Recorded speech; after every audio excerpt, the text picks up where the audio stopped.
Previously on Cocaine Air. So on his dying bed, he said, "Son, promise me one thing." I said, "Sure, Dad."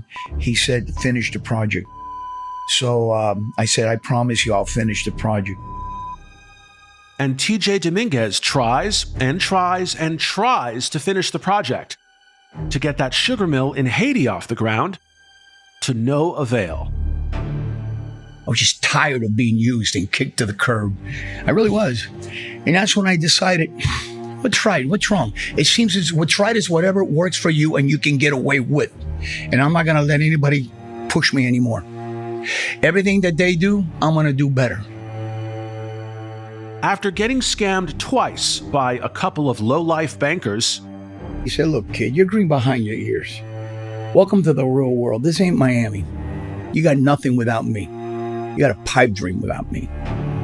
As a last resort, TJ Dominguez decides to become a drug smuggler because he needs $14 million fast to keep a promise he made to his father. I had a talk with my dead father, and I said to my father, "You're not going to approve of what I'm going to do. I'm not asking for your permission, but I'm going to get the sugar mill done. But I'm going to do it my way. I'm tired of asking people for money." So TJ gets a boat and heads for the Bahamas, looking to buy enough weed to fill Willie Nelson's tour bus. So I think I'm ready to go and go to the Bahamas, where I figured that's where all this pot comes from. I didn't even know where the Bahamas was at. Never been to the Bahamas. I'm going to do this. I'm geared. I'm determined to do this. I just don't know where the Bahamas are at. I'm Jonathan Walton, and this is Cocaine Air, the TJ Dominguez story. Episode 2, Not My Day to Die.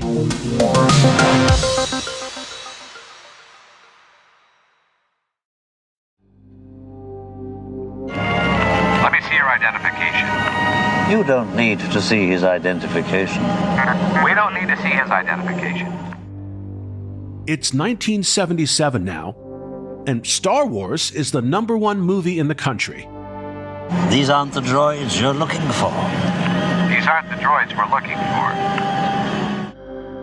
TJ Dominguez is 25 years old at this point, but unlike Luke Skywalker, he doesn't have a Obi-Wan Kenobi to teach him how to become a drug-smuggling Jedi. His Millennium Falcon is the new speedboat he just bought.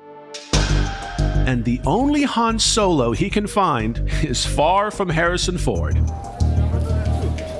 So I go meet this old Cuban fisherman, and he says, "So what do you want to do, kid?" I said, "I want to go to the Bahamas." He says, "Okay, what are you going to do in the Bahamas?"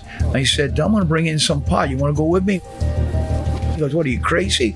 I'm too old to go to jail." "No, I don't want to go with you." He says, "But I'll tell you how to find the Bahamas." I said, "Okay, fine."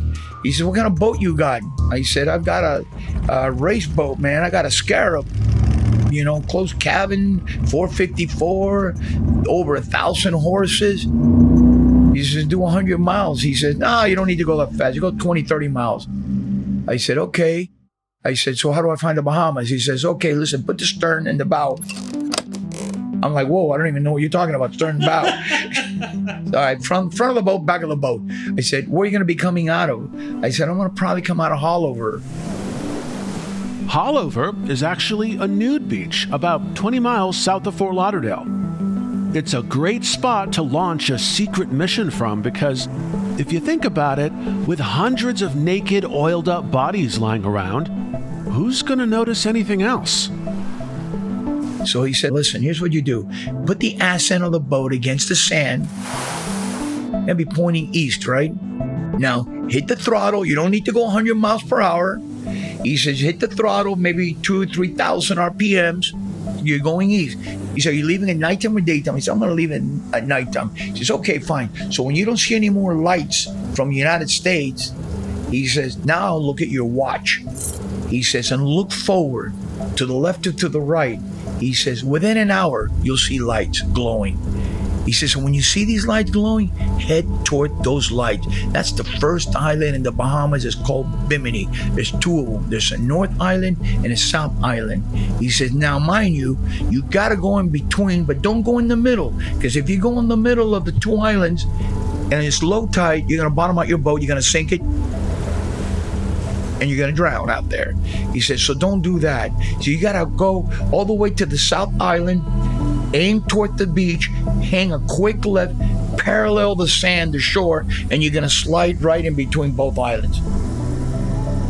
I said, okay, I got that. I said, but listen, what if I don't find the islands within 1 hour? He says, shit. He said, turn around. You're lost. He says, go back. He says, don't keep going forward. There's a big ocean out there. You're not going to find it. You're going to run out of gas. He says, go back to the United States. I said, go back. He says, don't be afraid. The United States is a big country. You're going to hit Key West, Georgia. You're going to hit some land. Just don't keep going east. Turn around and come back west. And that's how I found the Bahamas. And you weren't scared just heading out on a boat? My heart was pounding like there's no tomorrow. Yes, I was scared. If I told you anything different, I'd be a liar. But you did it anyway. I had no choice. I became a smuggler. And keep in mind here, the Bahamas of 1977 is not the Bahamas of today. The South Island is like, it was at the time, it was kind of like a ghost island. There's nothing happening there. People didn't even live there, so to speak. You know, just a few homes. But the North Island was like Las Vegas. Glitter, lights everywhere. I remember I was so nervous and so adrenaline flowing through my veins that everything just glittered. And I didn't know where to dock either, right? It was like all new to me. So one sign stood out and it said Big Game, the Big Game Hotel. And I said, shit, that's it. I'm playing the biggest game of my life. That's where I'm going to dock. So I pulled in there. And that's where TJ meets that Bahamian guy who mistakenly thinks that he's there to buy gas. But after TJ tells him he actually wants to buy marijuana, bales and bales of marijuana, the guy offers to take TJ to see his uncle, who, it appears, is a big-time drug dealer. It was about 11 o'clock. It was nighttime. And he said, I get off in an hour, check into the hotel, and I'll take you to see my uncle. So I didn't want to check into no hotel or anything like that. I didn't have that much money left. I had like $25,000, and the rooms there were expensive. And I didn't go there as a tourist. I just wanted to buy weed. So I waited, and I didn't know what to do because I had the hundreds in a bag. I didn't want to take them with me, and I didn't want to leave it on the boat.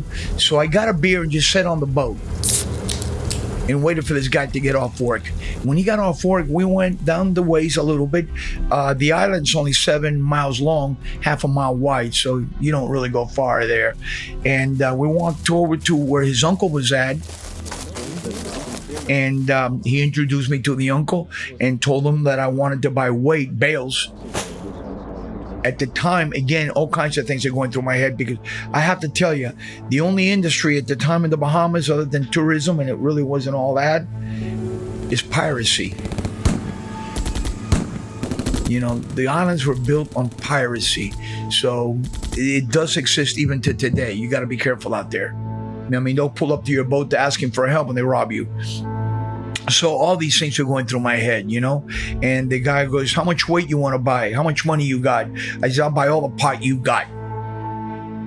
And just like, well, I don't even know price. They're even asking for a price, right? I got $25,000. That's all I got, you know? So the guy goes, all right. We're going to do the exchange in the middle of the ocean. I said, why the middle of the ocean? Because that's where I feel comfortable. He said, I said, all right. So I'm thinking I'm going to get robbed. They're going to steal my boat, steal my money, throw me in the water, get eaten up by a shark. But I have to go. I have no choice. Not my day to die. So sure enough, I see the light. I pull up to it with my speedboat by myself. We tie up next to each other. and there's two guys on their boat, right? And one guy's an older guy. He's got his arms crossed. He's leaning against the cabin, and then the other guy is up against the rail. As we tie up the boat, the guy says, "Let me see the money." I said to him, "Let me see the pot." And he says, "Let me see the money. How much money you got?" I said, "How much weight you got?" So he got a couple of 100 pounds. I said, I wanted to make sure that it was pot and not oregano that I was buying, because the Bahamas is notorious for that. So I got a dive knife strapped to my leg. I didn't have a gun with me, but I could throw a knife pretty good. I'm pretty good about it. Back in my karate days, pretty much all kinds of weapon. So at this point, TJ doesn't know if he's going to be robbed and killed and fed to the sharks. Meanwhile, all he's got to defend himself is a knife to throw, like he's John Wick or something. If it was me, I'd be on my knees, saying my Hail Marys. But TJ doesn't back down.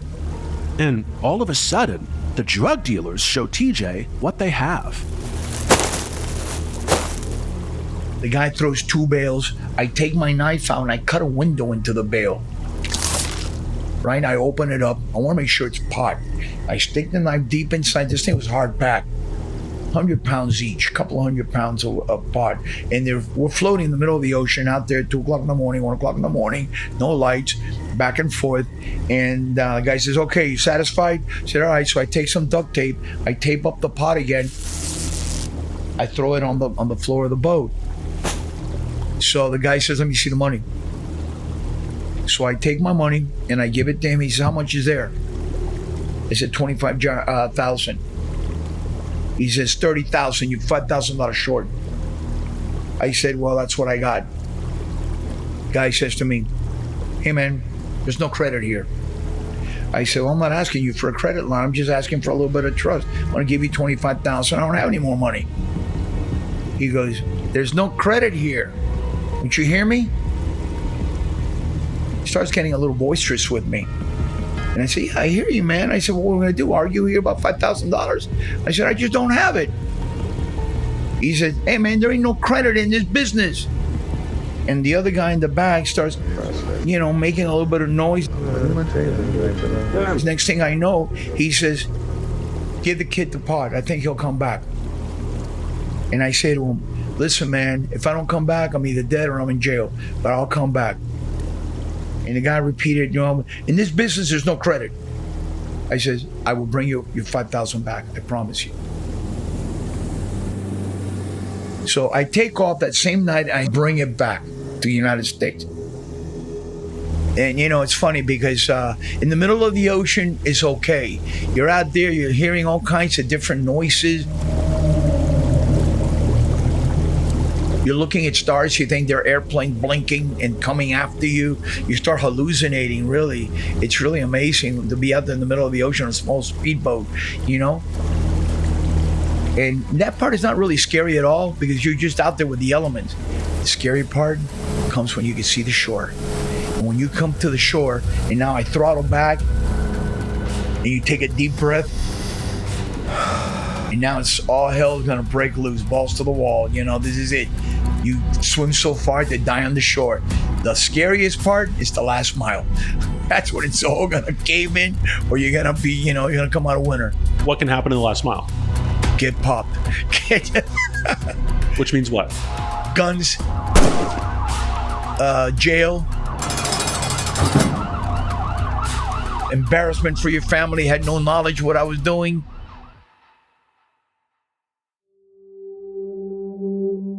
I don't like lying or deceiving anybody. I just against everything that I was raised to be. But I had no choice but to forcefully lie to the people that I loved and the people that I cared for. Because first of all, they would have never tolerated and never would have agreed to what I was doing. That's the first thing from Jump Street. Second, I would have involved them indirectly in my world, which means that if things ever blew up, the feds, they round up everybody, including the dog and the cat. They don't leave anybody standing. And then we'll sort them out later. So which meant that I would have put my mom, my wife, my family at risk. Everything that's negative, just lose everything. Lose the money, lose the boat, devastation, lose it all. You swim so far to die on the shore. And which branch of law enforcement were you scared of? Like, for example, Indian Creek. Indian Creek is a very high-end neighborhood here, probably some of the most expensive real estate in the United States, small little island. They have a Indian Creek police boat that patrols around the little island. I happen to have to go by them. People don't realize coming into the States, it's not like just open season everywhere. They're government cuts. They're maybe 100 foot wide, 200 foot wide, and these little openings are like highways cut into slivers. And right in the front is where all of them sit. You have their local police, you have Marine Patrol, you have Coast Guard, you have Customs, you have DEA. There's 5 of them off the top of my head. They're in front of that little opening, that porthole opening. And that's where you have to thread that needle.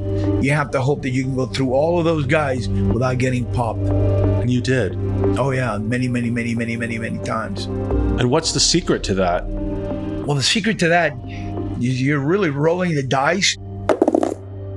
At that point, it's in the hands of God.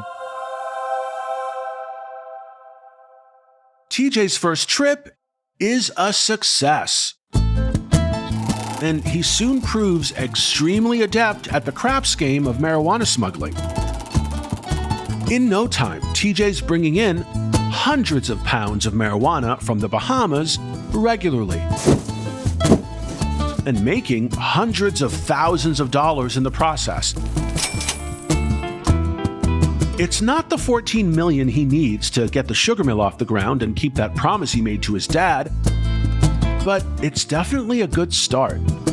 And TJ always seems to have Lady Luck on his side. But later on, I'm taking the element of luck out of it. I'm becoming a professional. And where a lot of people, they made their money and they go, open up bottles of champagne.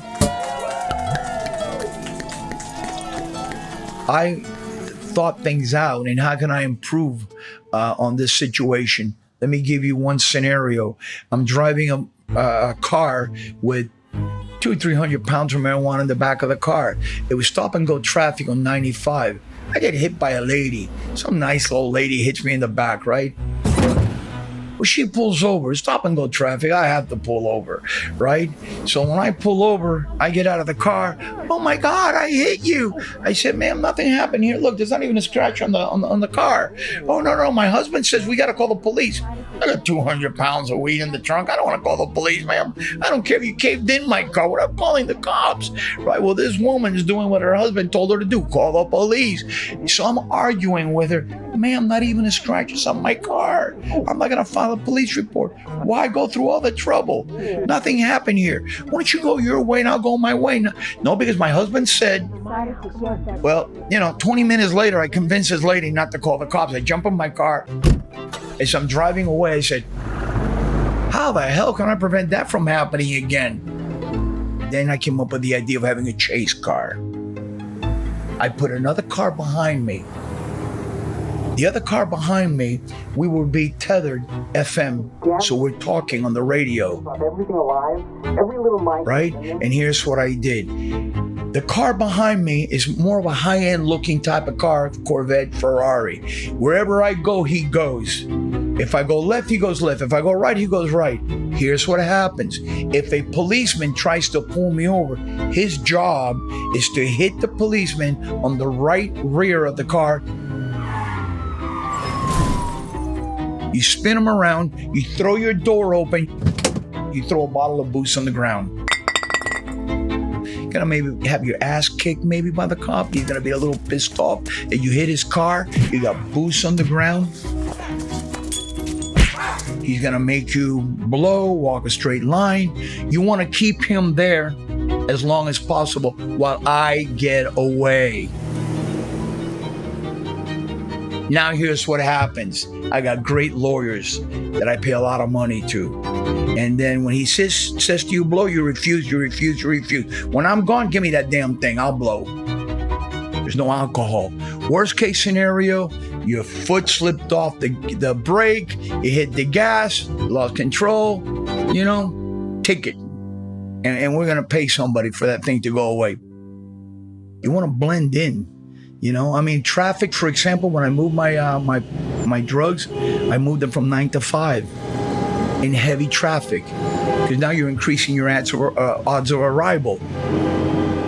If you're the only car at nighttime out there, you're more apt to be pulled over. So you like the traffic? I like the traffic. I do it between business hours. Otherwise, I'm that beacon standing out there. So I did the same thing with boats. And TJ starts studying and strategizing and learning from other smugglers' mistakes. Like an NFL quarterback watching old game footage of a competing team, TJ starts perfecting the art of smuggling. I read the newspapers to see so-and-so got popped. How did he get popped? Well, he did this and this and this wrong. For example, when you're going out there and you're coming back, not in a speedboat, but you're coming back on a sports fishing vessel, which is, $3, $4, $5 million boat with a fighting chair in the back. You're not really going fishing, but you got to have fish in the boat if you say you're going fishing. So I know these guys that bought frozen fish. Okay, well, they're coming back, the fish didn't thaw out. And you're telling the Coast Guard that you were fishing, and the guy says, well, where'd you catch these frozen fish at? And the ice were all glossy. So you're like, now I'm going to drill your boat and I'm going to check to see what you got. So everything has to match. The story has to blend in.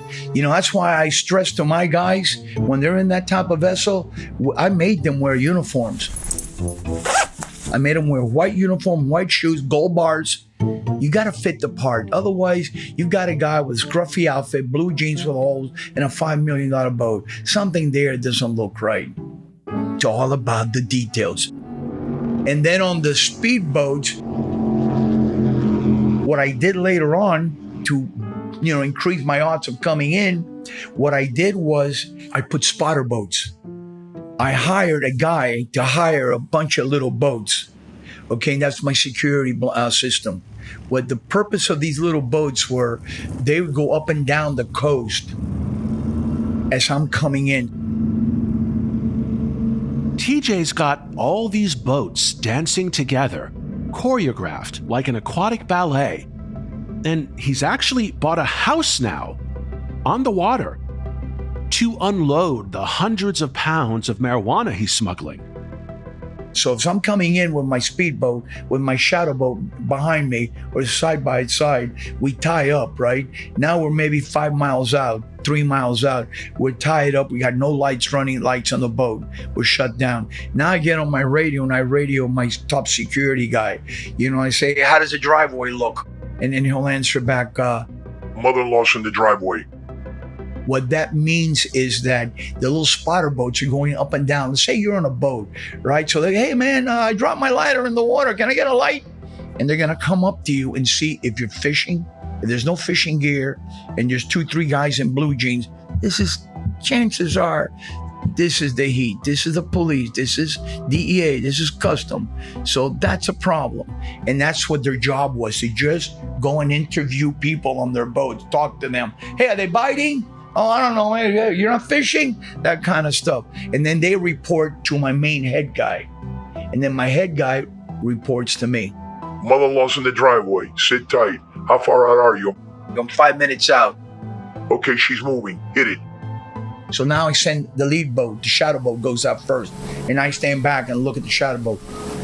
If there's no movement, nobody following the shadow boat, I go behind him. Because he blazed the trail. And then we pull up behind the house where I have a crew in the house of maybe 3-4 guys, and they come out and then pick up the duffel bags.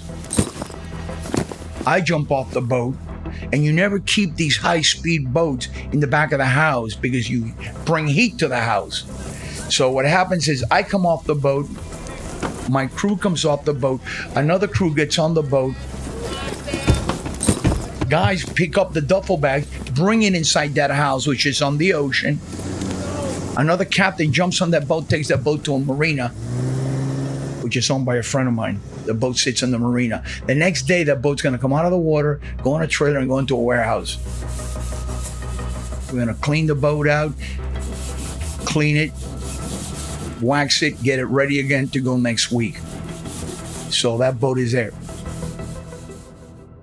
And all these boats that TJ starts acquiring for his smuggling operation are very understated, very plain. On a crowded dock or marina with hundreds of other boats around, competing for attention with flashy paint jobs and clever names like Thin and Tonic, the Codfather, or Cirrhosis of the River, TJ's boats are lying low, not getting noticed at all. And that's just how he wants it. A smuggler's boat is either white, black, dark blue, no graphics. Why? You want to keep it simple. Again, you want to blend in. Here's what happened. The government would fly their airplane with a strobe camera and take pictures of you. Be 1,000 pictures in a minute.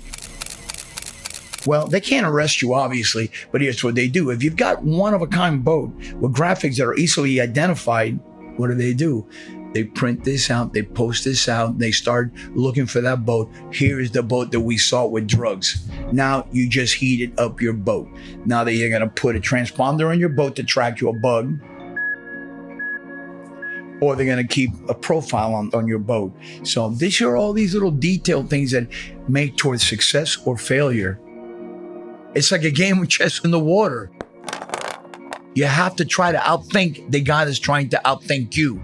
So it's really all mental. Before it all happens, you have to put pieces in front of you and be ahead of the curve before you turn that corner. So you know what's on the other side of that fence. And how do I do that? By putting players, putting pieces, putting pawns. And these pawns and these pieces, they don't know me. So I'm buffered by one guy. They never meet me. They know there's a guy out there that's doing something, but they don't know who that guy is. In the event that they get in trouble, it doesn't ripple back to me. And for the more than 3 years TJ's smuggling pot from the Bahamas, his chess pieces are doing their job. And authorities are never quite able to checkmate King TJ. You've heard that expression, fortune favors the bold? Well, they got it wrong. Fortune actually seems to favor TJ Dominguez. That's not to say he isn't almost killed 1,000 different times. How many times have you cheated death? I couldn't count them. One of the ones that stands out the most in my mind, being on a speedboat, doing close to 100 miles per hour, side by side to my other speedboat, in back, Bahamian American Task Force, a Huey helicopter with a .50 caliber machine gun mounted on the door, shooting at us, trying to take our load. These guys were serious about bringing us down. We have tracer bullets. They rode us for what appeared to be an eternity, and you're looking at the bullets coming at you as the boat jumping up in the wave. So you're now aiming at the helicopter. The helicopter is not one of these fancy American helicopters. This is from Vietnam War, a relic. And you got the guy sitting on the door, and you seeing these bullets coming off the cannon, and they're going right over the boat. The boat's jumping up on the wave, coming back down, the water splashing, everybody screaming. I got gas tanks that run on the rail of the boat that are carrying 400 gallons of fuel. All it takes is for one of those bullets to hit the side of the boat, and we're gone. We're like a fuel bomb. And I hear my guys screaming, "We're gonna blow up, we're gonna die. I'm screaming back on the FM transmitter, "God damn it, jump then, jump. We're not stopping these goddamn boats. We're not stopping. You know, and we're screaming back and forth, and it's chaos as they're breaking all out. And that went on for a long bit of time until I finally said, well, we're just going to die here. And at that point, we slowed the boats down. I said, slow it down. We had 3 guys on one boat, 3 guys on the shadow boat. And it was pot at the time. And there was no hiding it. It was right in the open. So they knew where the drugs were at. They were bales. And one guy jumped to the shadow boat. The other guy jumped to the shadow boat. I jumped to the shadow boat. I left the boat going maybe 3-4 miles per hour. So what they did was they peeled off, and then they went after the boat that was now going 3-4 miles per hour.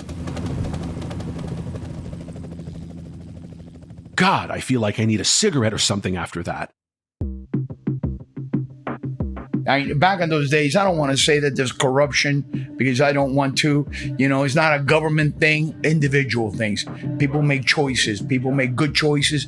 People make bad choices. But that was a calculated move to let me abandon the drug boat and send it in a different direction. Yes. Thinking they might follow. Thinking there's $1 million in that boat that you may maybe show an interest on. Yeah, and that saved your life. It saved my life and the lives of the other guys.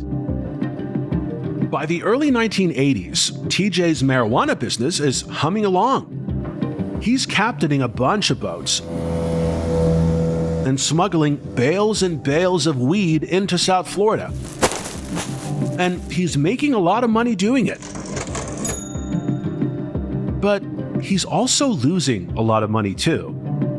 I mean, abandoning all that marijuana and the boat it was on when authorities were shooting at him may have saved TJ's life, but it cost him $1 million at least. TJ's trying to clear $14 million to get that sugar mill in Haiti off the ground so he can quit drug smuggling altogether and earn his living legitimately. To further that end, he starts multiple other businesses, real businesses. I owned a cell phone company. And at the time, the phones, people didn't even know how to spell. They didn't even know what the hell a cell phone was. No sense explaining it. The phones were $5,000 out of most people's reach. But it gave me an edge because it allowed me to do business, be efficient, and be connected. TJ also opens a car dealership. More on that later. He breaks ground on a housing development. And now he needs an infusion of cash to keep everything running and to circle back and get the sugar mill in Haiti going. I started doing the math on that. I said, by the time I get done with this thing, it's going to be 5 years are going to go by. I need to bring in at least a ton of marijuana, something, sustained, that would actually speed this whole process up. Because again, I didn't know how long I was going to last. Because every time I left the house, the odds were always stacked against me. So I knew one day would come that would bring the house down. At this point, it's 1981, and the weed supply in the Bahamas is extremely unreliable. I'm doing the marijuana trips back and forth from the Bahamas, right? And I'm buying marijuana from the government. They're seized. Trips that they seize. They're supposed to burn the weed, but they're not really burning it. Like I told one of the officers over there, yeah, we'll burn it. I got people that are burning in Miami when they roll it into a joint. So it's going to get burnt sooner or later. In the meantime, I could take in cash everything you got here. Now what happens is they're not busting enough of these loads because there's no pot growing in the Bahamas. So it's just a place that hit or miss. And I don't have contacts in South America. I'm not in the drug business. I'm not a pot going guy.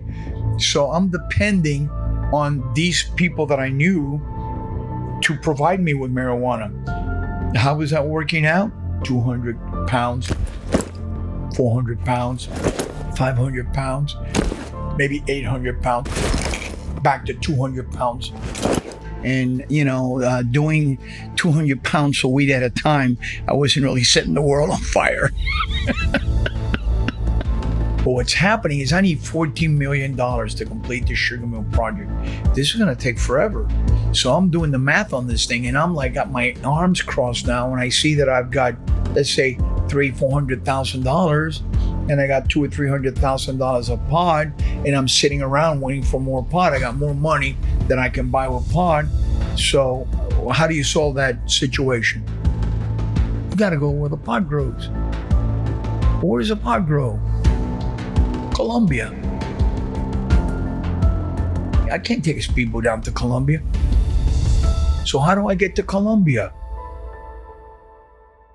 I need an airplane.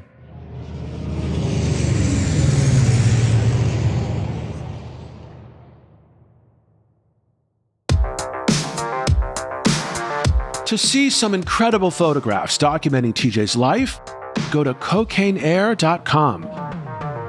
And if you're enjoying Cocaine Air, please hit that share button and text it to your friends and family right now. And if you feel comfortable, leave us a 5-star review. Reviews really help other listeners find us. Cocaine Air was created, written, and executive produced by me, Jonathan Walton, for Jonathan Walton Media. Executive producers, Evan Goldstein, and the inimitable TJ Dominguez. Audio engineering by me, Jonathan Walton. All sound design and editing was done by the super talented Puneeth Shenoy from Podcast Pundits.